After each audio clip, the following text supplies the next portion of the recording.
Welcome to the Legal Selva podcast. Erica, good morning. Good morning. How are you?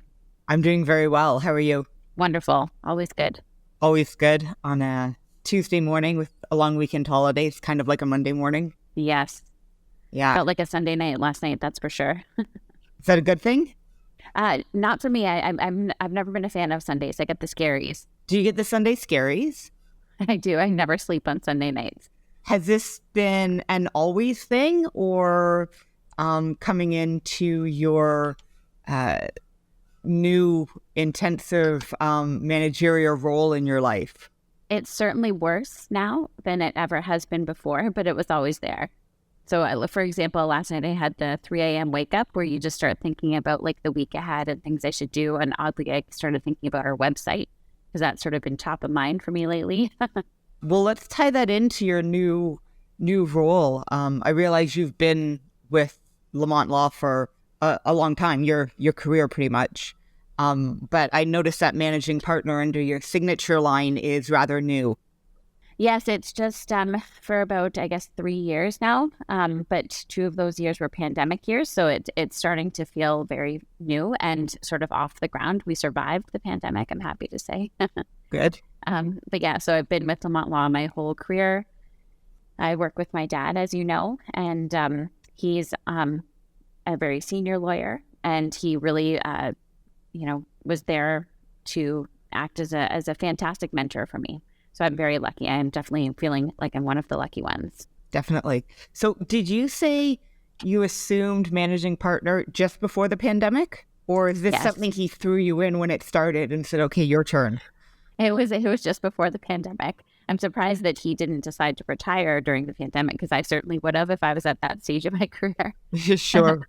But he wanted to work harder and longer than ever. How scary was that, trying to come into a new role, a rather important role, and then having, law practice as we've known it turn kind of upside down? Yeah, it was a very difficult time. I hope to never have to relive it. It was, like you mentioned, this is a very big role. There's a lot of responsibility. I want to make sure that I keep everyone employed. And especially at the beginning of the pandemic, that was sort of number one. You've heard about everybody letting staff go, letting people go. And I did not want people to feel as though Lamont Law had abandoned them. So that was sort of top priority. At the same time, you knew that things were going to be different. Courts were closed and people weren't. As you know, I'm a personal injury lawyer, so nobody was out driving and getting hurt, at least in 2020. So we knew that there were going to be rocky years to come. So it was challenging, but I've got a great group of people, great mentors in our city. We have a lot of very collegial lawyers here. And so I leaned on, some other people on what they were doing. I didn't hesitate to pick up the phone and call someone when I had questions or if I was feeling a little like a fish out of water. So colleagues outside of your firm, you reached? Yes. Excellent. Did you keep your full staff throughout? Yes, we did. And how did you, or was it just sort of like, off the cuff, manage people during that time, support your people during that time? I would say it was almost easier in the beginning of the pandemic because I just knew the top priority was to make sure everyone felt some security and safety in an uncertain time. So right off the hop, when, people were closing down and everybody was going to work from home, I gave everyone 2 paychecks post-dated so that they wouldn't have to worry about coming in. We're still a little old-fashioned, so we give physical checks. It's not online. But I gave those 2 checks to everybody and sent them all home to work from home. It became far more challenging towards, I guess it's fair to say the pandemic maybe is over now, but it was pretty challenging somewhere in the middle when, there was all the confusion from the government with lockdowns and with vaccination status and having to ask people about vaccination. Like I'm still uncomfortable that became a thing. So it became more uncomfortable as time went on, but more just because I feel like the government shuffled things around and expected all of us to deal with it. So during that and now, a lot of people are still working remotely to a point, even if not in your firm, you've got to be dealing with it in other firms and still having, I'm going to say 50% of my meetings with other lawyers where I see that they are not in the office, they're at home. They're taking advantage of these new opportunities. They're at their cottage. They're, wherever it is that they want to be. Is there anything for instance, are any of your people still remote partially? Everyone had the option to work from home. I do find we were very lucky because we had a very large space in the office. We moved through the pandemic, but in our previous office during the thick of the pandemic, everybody, including staff, had their own office space, so we could easily socially distance. And I found that during that time, everybody wanted to come in because you couldn't do anything else. So it was just to get out of the house. Now I do find that there are times when people need to work from home and it's their preference, and we just try to remain flexible. So I know in one of the talking points for today, we were going to talk about sort of succession planning and flexibility and things coming into the future. Our critical positions was one of the key points. And I think flexibility is going to be something that all firms are going to have to deal with forevermore, especially with the younger lawyers coming in. Some of them did law school completely remotely. So we're just not going to be able to retain staff and young lawyers without some kind of flexibility and allowing more work from home situations. I think very forward thinking of you to recognize that right away. I know I definitely agree with it. I was one of the ones who was pitching before the pandemic, 2016, 2017, because I found I was in an office that I was only in 50% of the time, whereas the other 50% I was in court, I was at client meetings at their offices, at other firms, and it just seemed like, I remember one week I walked in, and I think it might have been a Thursday or so, and, my coffee was still on the desk from the Friday before. It's like, I haven't seen this place in a while. And to me, it just seemed like a very poorly spent overhead. I'm sure that must also be very apparent to you, where are all your checks? Where's all the money going out as opposed to it coming in? Well, and you always were a trailblazer in that regard. I remember sort of, seeing you and you were like really flexible before and advocating for work from home. I remember the place that you had here, when we Zoomed before the pandemic, I think we had to FaceTime or Zoom for something and you were working from home. And I thought that was pretty cool. And I mean, it's really a skill, to be able to work anywhere and have the same productivity. I unfortunately don't have that so much because I do have to be in my office, but that's really a condition of how I was trained by my dad. So and that's where it's a little tricky, I think, because there are still people with some very old school mentality. But the way of the future is going to be that kind of flexibility and more work from home. There's no question. I think so too. I mean, like you said, where I was before, and I think you're referring to my house, because I think I remember the call. I was in the backyard. Yeah. And at my house, I live with a dog. I, had a great backyard. I put a lot of effort into setting it up with electricity cords and everything. So it was managed that way. But for me, it was not only because in my view, and I mean, I don't have the numbers the same way you would, but I would think your number one cost is your real estate. Like, where's your office, And I realized you just bought a building, so now you're kind of paying yourself, so it must sting a little bit less. So the pandemic really made it apparent. It was always a dream for me to own my own building, but because it's overhead. The biggest expenses are staff and property, or staff and rent kind of thing. And through the pandemic, it was real hard having fewer people in than ever before, fewer clients. So staff would still come in, but we didn't see clients in person at all. You couldn't go to the court. You didn't go anywhere. And that was a real bonus to our job. I never thought I would be sort of a desk jockey the way I have been in the last few years. But it became very apparent that you're sort of paying somebody else in an unforgiving time. Although there were some government assistance and there was some rent forgiveness, it didn't cover a fraction of really what the costs were. And that's what sort of prompted the move for me. Because now it's like, if we ever go through another pandemic, I'll forgive myself the rent, Because you're accumulating equity. Exactly. It was just a business decision that I felt like helped me sleep at night, a little less of the Sunday scaries. Yeah, because I remember looking at it and I'd walk around and it wasn't just me. 30, 40, 50% of the offices were empty because, my colleagues were also in court or in wherever their client meetings or wherever it is that they had to be. And it just seemed like a waste. And I appreciate some people prefer to come to the office and, the ability to see colleagues who working as often as we do, if we're lucky, really become your friends to an extent as well. So it's nice to have lunch with someone, to have coffee with someone. But for me, that also led to decreased productivity because you must see it. You're working, you're on something, and then all of a sudden it's like, Erica, hi, can I just ask you a question? Erica, you know where I'm going with this, right? Yeah, absolutely. Yeah. And it's, when you're mentoring others, you want to stay open that way. But at the same time, sometimes I was like, can I just please have 1 hour to get this done? And you find that now, like I've spoken to some of our colleagues who are taking advantage of working from home, and they're mandated to go into the office now like once a week.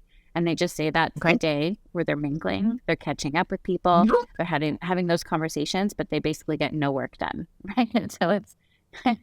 Which is okay, because those are important too.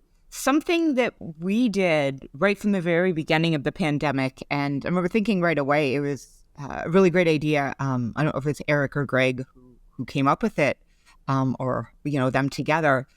But we had, at one point, I think we were having check-ins, was it once a day or once every other day, where everyone would sign on, be it 15, 20 minutes at some point. And then Friday afternoons, we'd all get together, on the computer.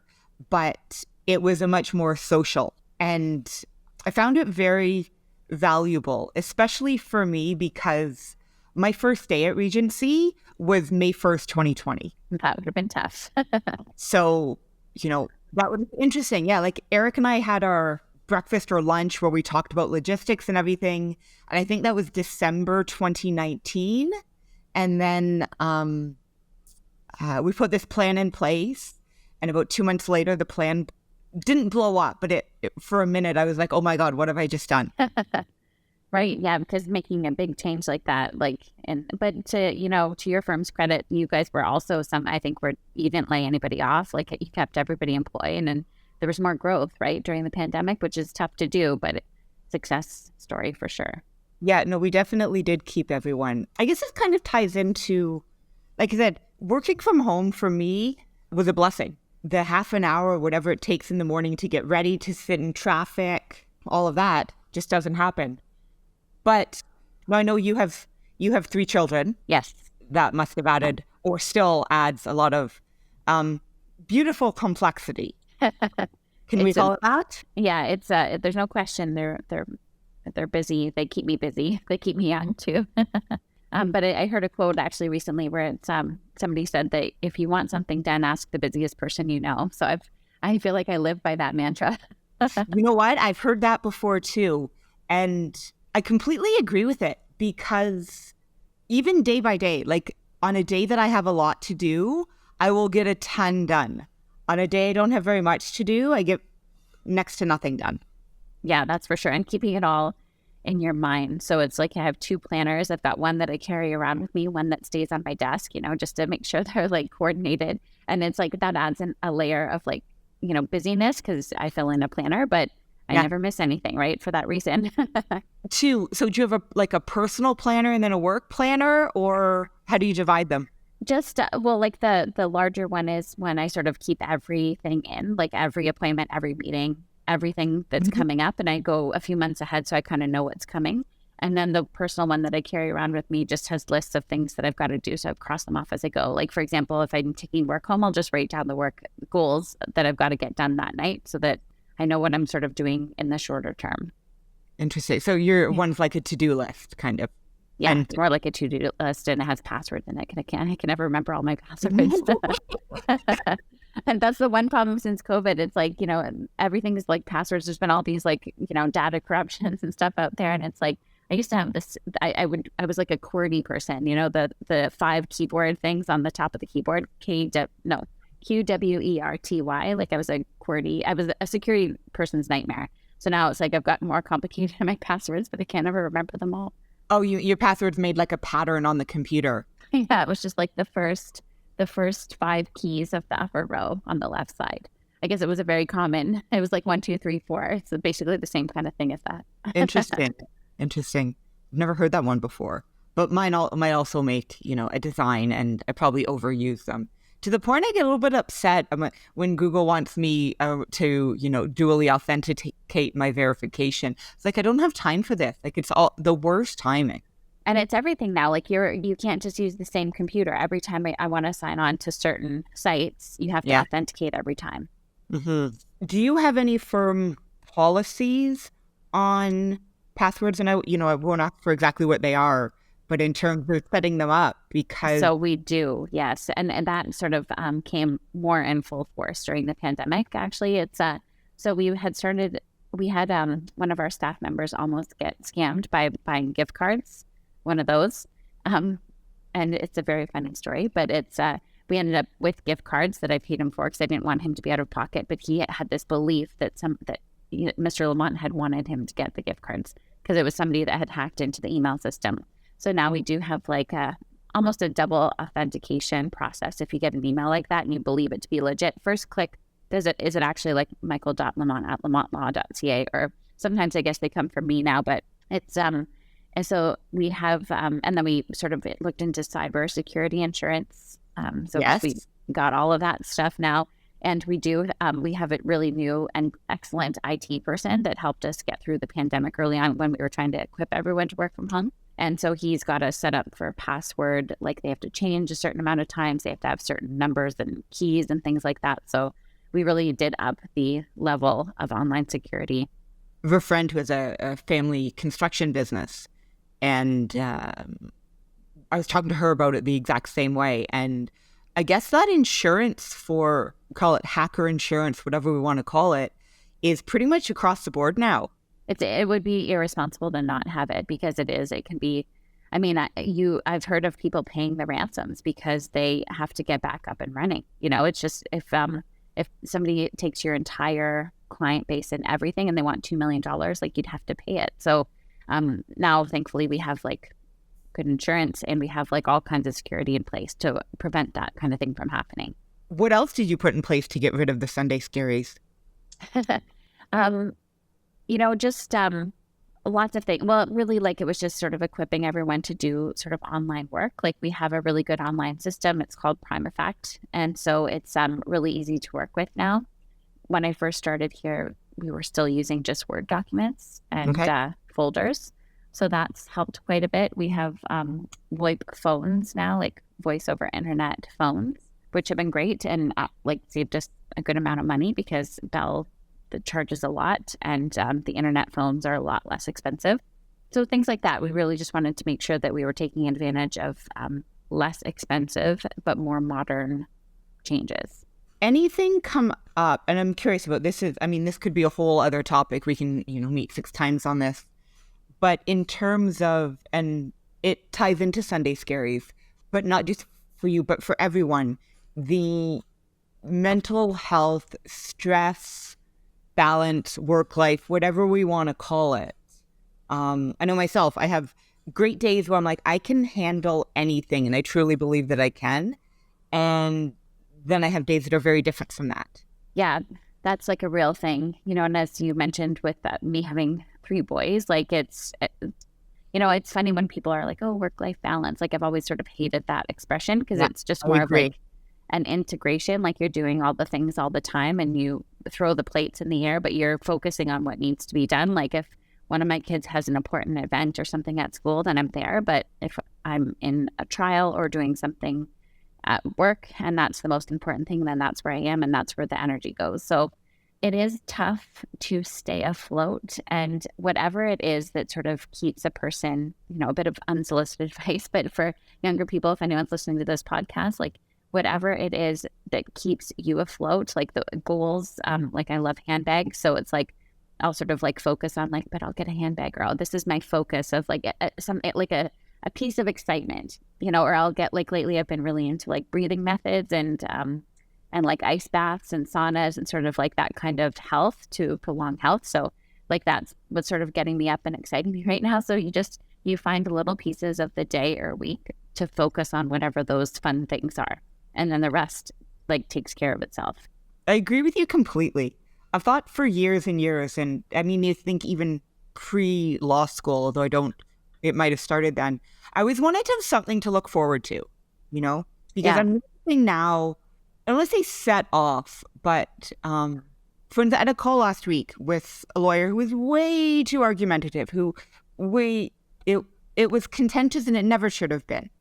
And I noticed how that affected not only the call and when I hung up and the, half hour of notes and client communication or whatever I had to do to roll off of that call, but 2 hours later, I had my dog at the park and I was still anxious and like bothered by it.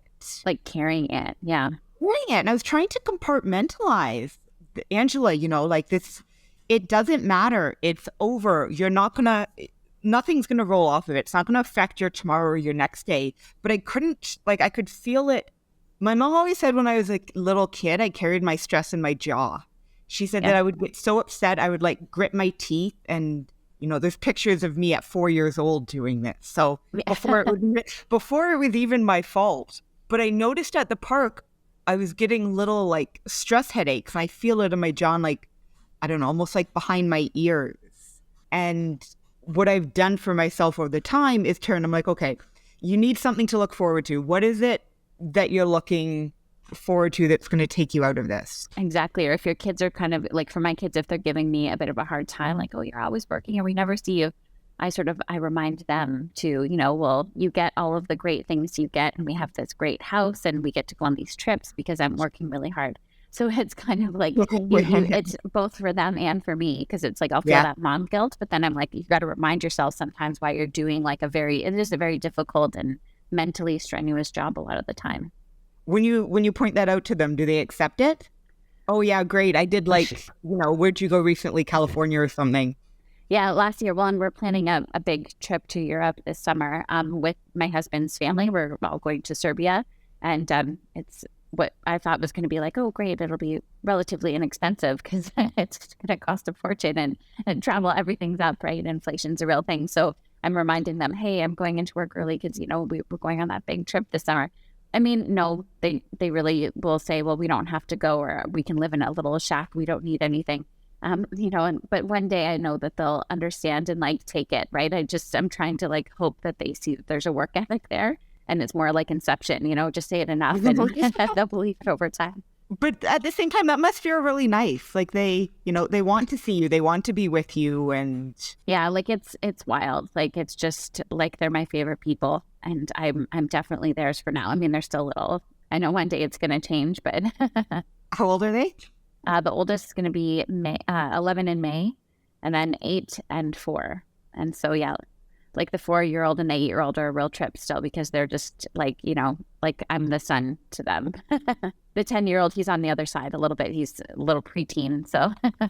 Sure, coming out of it. But yeah, that was sort of my thing. It always had to be, what is your, growing up, my father was very athletic focused. Like I lived in a house where I remember watching TV as a child, and he'd walk in the living room and turn off the TV and be like, get outside, like go do something. Well, and you're very active, right? That's carried you through. It has. And so that's always been my, any bad day can be turned around at the gym or can be turned around. I went through a period where I was running a little bit too much, but because on the flip side, it's very easy to say, well, any bad day can be fixed by a couple glasses of wine. Well, it's such a slippery slope. Like it's true, like through the pandemic, like that was me for sure. And that's really why I'm trying to focus on some health and wellness now, sort of getting away from wine as the crutch, and now it's like sauna for 20 minutes and you get like a better relaxation and it's good for you. And it's good for you.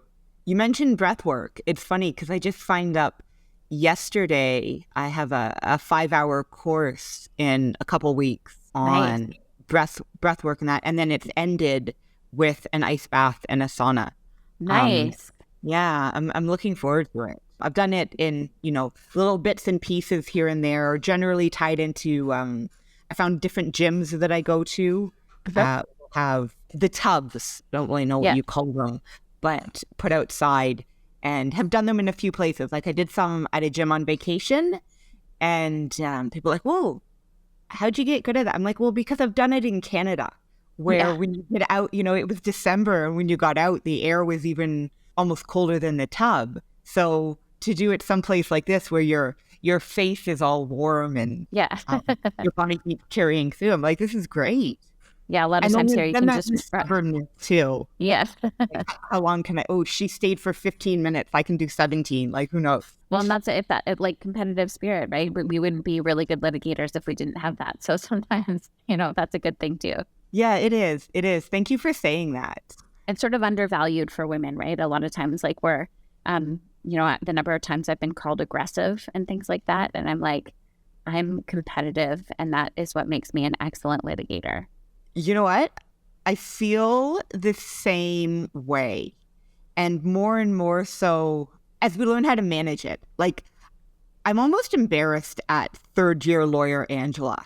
I was competitive and aggressive over everything that doesn't matter. I remember things that used to upset me, and now I'm like, well, I don't even think that I would blink over that. Yeah, that's true. I guess that only comes with experience. Yeah, not rising to the occasion for sure. Like sometimes I get, aggressive letters, and I just actually frankly ignore them, it's just because a lot of times you don't even really need to say anything. You just know it's a stupid letter and it means nothing to the big picture.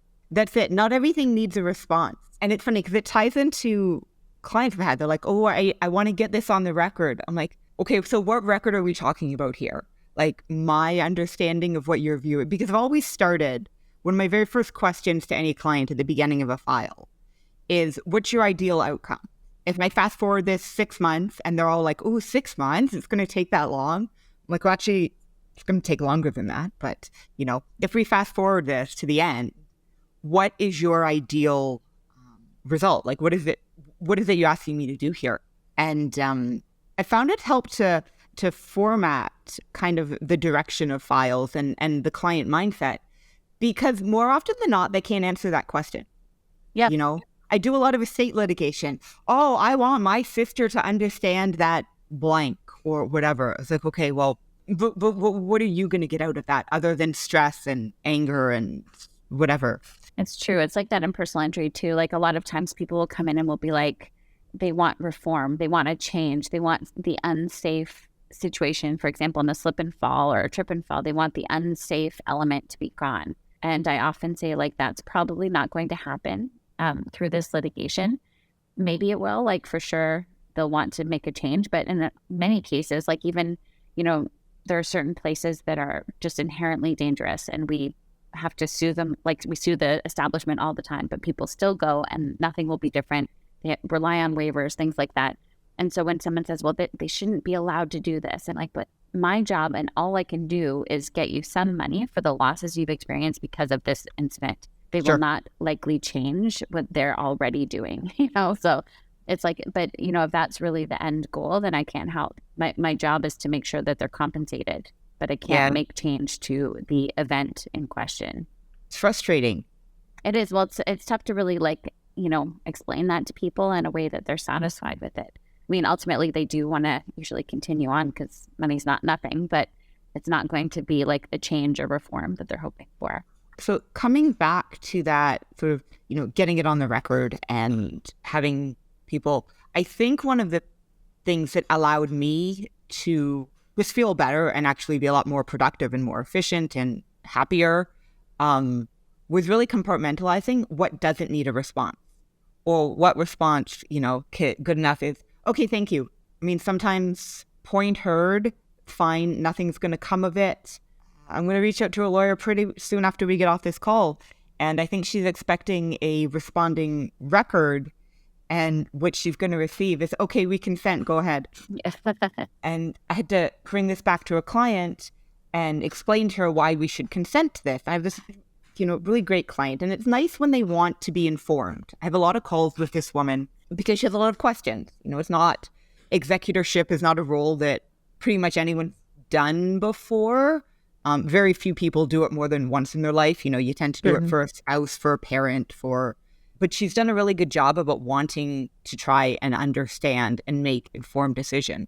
So I had to speak with her. I was like, well, you know what? You can pay me for a couple hours of my time and I can create a response, and we're going to go to court, and it's 50-50 whether the judge is going to see it. But at the end of it, nothing really turns on it.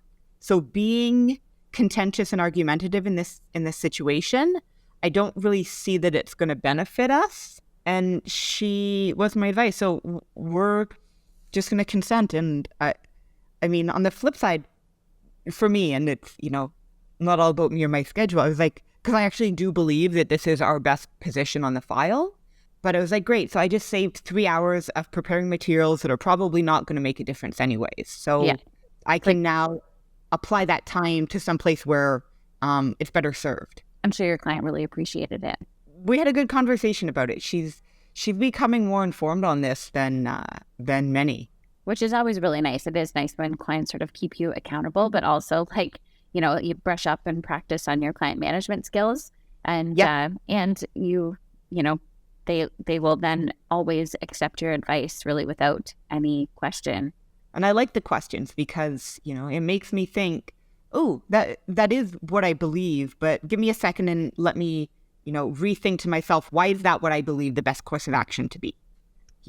What are the possible negatives that could come out of it, but why is it still, 10, 12 years ago, I was a year or two out, and I had a client who told me that the best, and this guy was probably in his 70s at the time, told me the best quality any lawyer could ever have is good judgment. Sure. And I remember thinking, I was like, well, it's really hard to do, It's not math, because a lot of times you may see this. I can argue both sides of the opinion. And I generally think, but I've probably told people 60-40 more often than I haven't. Yeah, well, and it's just like that's exactly what a litigator is, right? We're just there.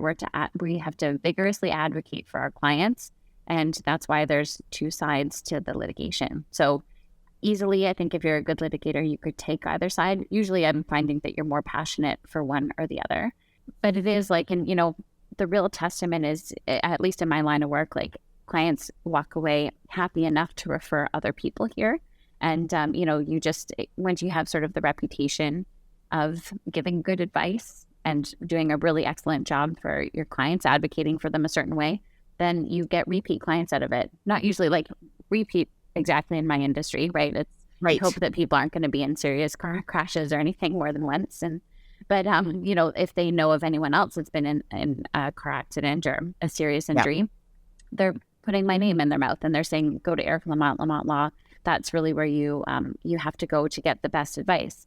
So it's like giving, really taking the time to explain to your clients and to manage the file, manage the expectations, and, advocating for your client on either side is the best way to ensure longevity in law. I think so too.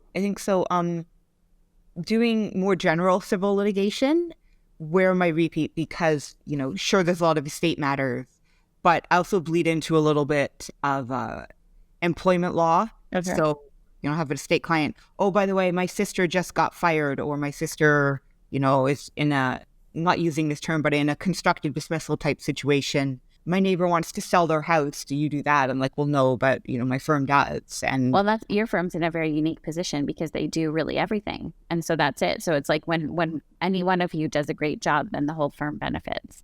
So that's the last question. How do you resolve it with yourself? We've all had where you come away from something, you're like, you know what? Maybe that wasn't the best job. Maybe that wasn't the best advice I could have given. At the time, I thought it was. But in hindsight, it could have been better. That's the part where I struggle with myself the most. Like, hindsight is 20/20, all of it in that sense. But often we're on the spot, under pressure with a timeline, and I feel like you're a little bit or a lot closer to perfect than I am. When you look back, you're like, damn, something could have been different there. Yeah, well, that's a very interesting question, actually. And, things do come to mind. You just, sometimes the unexpected happens. I can remember one case, catastrophic injuries, but the person ended up passing away very close to the 1 year mark after the collision. And, I wish I could go back in time and just sort of pushed everywhere to make sure that I got him and his family the money before he passed away. He passed away from something unrelated. And so there is some strategy to every case like that, because you think sort of you want to make sure you build it up and ensure that it's covered. But you don't know, like you can't really anticipate the unexpected happening. What I would do on a case now is really push for it, but at the same time, that could be the wrong answer because you might miss out on something, right? You might not end up getting the maximum possible. So it really is like case by case and just sort of really thinking about things. I guess one danger in our line of work is you can get so busy and have so many cases on the go that things can be missed. So making sure that you have like your staff and other people looking at the same files and, sort of a checklist of things so that you don't miss anything. But because, a missed limitation period is like the scariest thing that can really happen to a lawyer. I've never done it. Same. I've very, like knock on wood, right? I don't ever want there to be a first time. Calendar, diarize and organize in that sense. And I don't use, I do have like a notebook where I have, like you said, you're more of like your to-do list. But in terms of diarizing and that, it's in my firm, like my email calendar.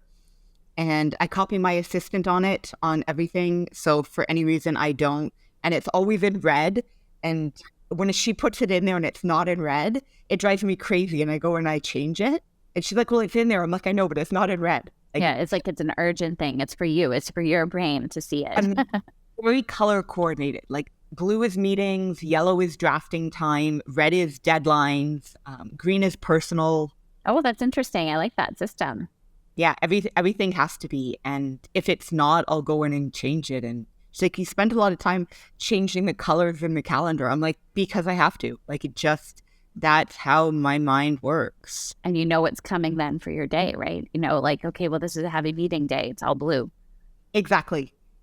Ooh, this is a good drafting day. I like these kind of days. I can work more a bit on my own schedule. And yeah. And then if there's a lot of red, then we have to be scared the week before. I'm like, okay, what do we have to do? Exactly.